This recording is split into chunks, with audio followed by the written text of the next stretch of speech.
Hey, what's up, y'all? This is Alan. I got a couple fire pits going here. A big 36-inch one and a smaller 24-inch one. Then started out cutting the plate, the bottom for that bigger one.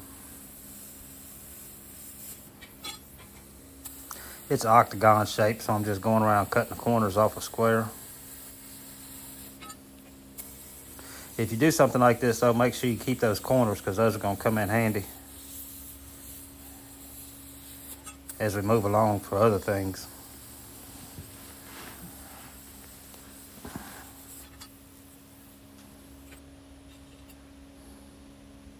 These are some of the side panels. I already had them cut out.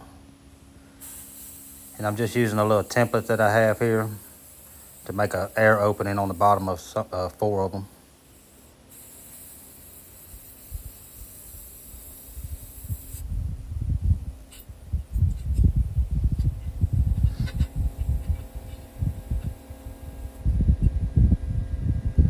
And then this one, it will be a template that I have for a handle.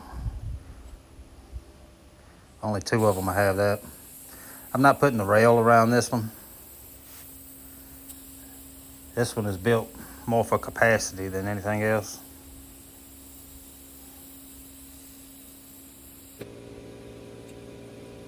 That one's tricky because you have to move the clamp around.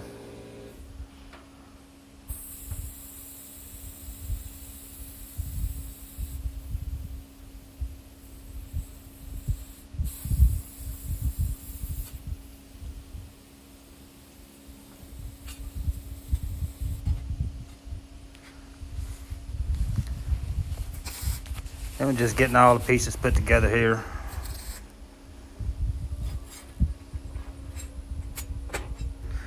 This is 3/16 plate. It ends up pretty heavy. I mean, it's quite a bit of 3/16 plate put together.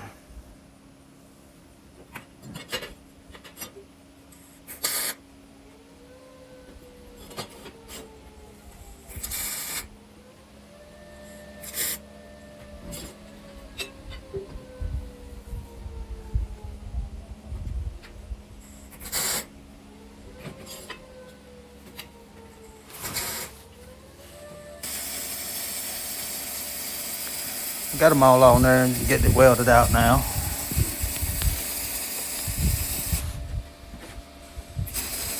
I'm using the HTP welding machine on this.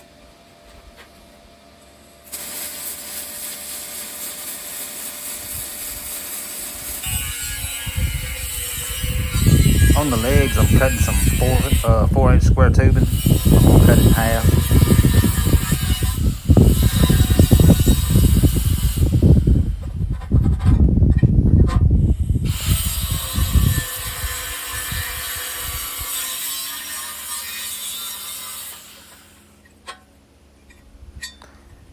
I'm kind of notching out the top of it, that way it can sit up under and on the outside of the body of the fire pit.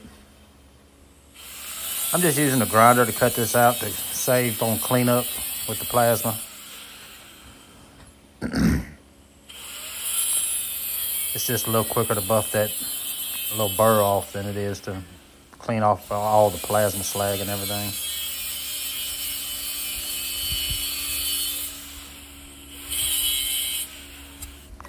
And once I got that out, it'll slide under there.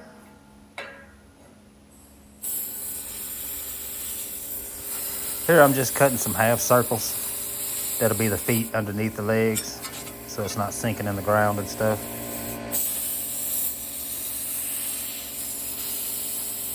I'm just using half circles because now it's a 2x4 piece of channel instead of a 4x4 piece of square tubing. You don't really need the whole circle. And plus, these are the corners that I was talking about keeping off of that square. You can cut your feet out of those. Then this is the rack. I had a frame put together for it. That frame was actually put together for a different fire pit, and I just went with it on here to kind of get this thing done. Then this is a little sleeve that'll be connected to the rack right there so it can spin around. Then this is a plate. I didn't get any video cutting it out, but it's just like a bracket plate.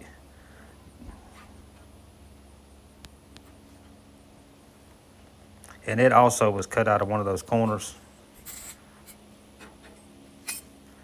So with the feet in that bracket, I've already used 3 of those corners, so you definitely don't want to chunk them.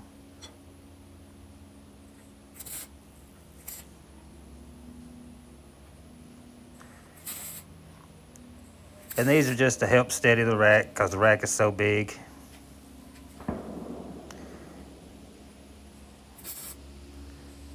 I don't put it on the smaller ones, just these large ones.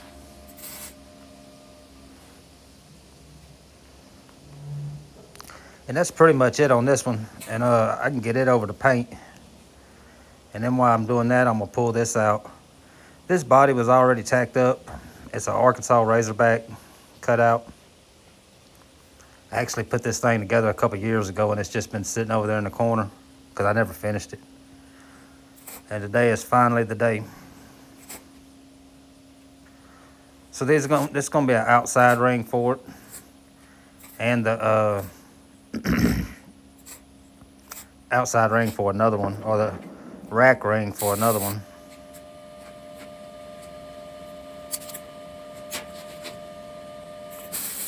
I gouged all the fit up right there out, so I can get a good weld on it. I was actually lucky and had 030 wire in the machine already instead of 035, because I usually won't switch out. But it is easier to weld. This is a 12 gauge plate, and it is easier to weld with 030.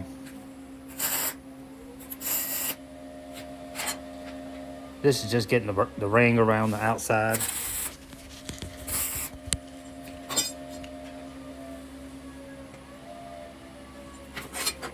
And then I had the legs put together also. So getting them put on.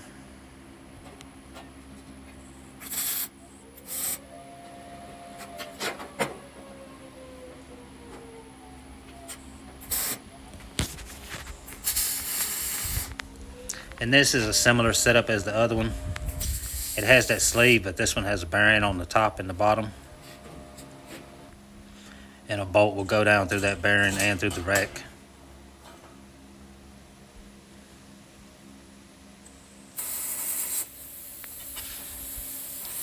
This is the little bracket piece. This is the other corner off of that square, so all 4 corners got used up on it.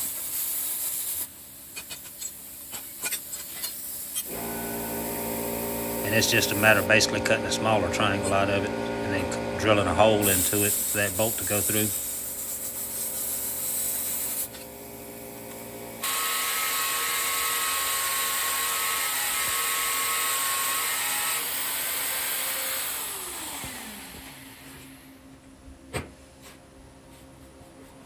I would have done the other one like this, but with it being the larger rack, I wanted the supports on it.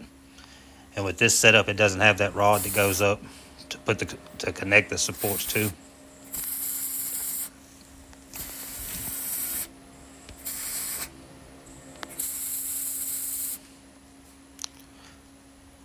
But that about wraps this one up here. It'll be time to get it painted.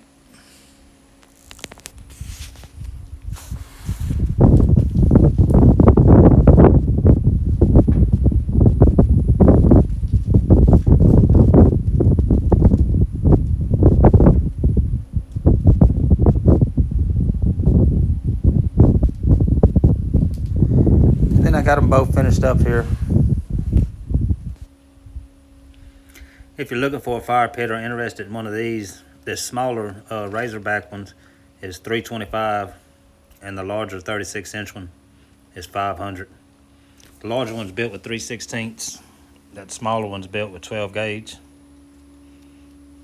And I'll have my email in the description box. You can shoot me an email. And if you're new to the channel, please like and subscribe, and we'll see you on the next one.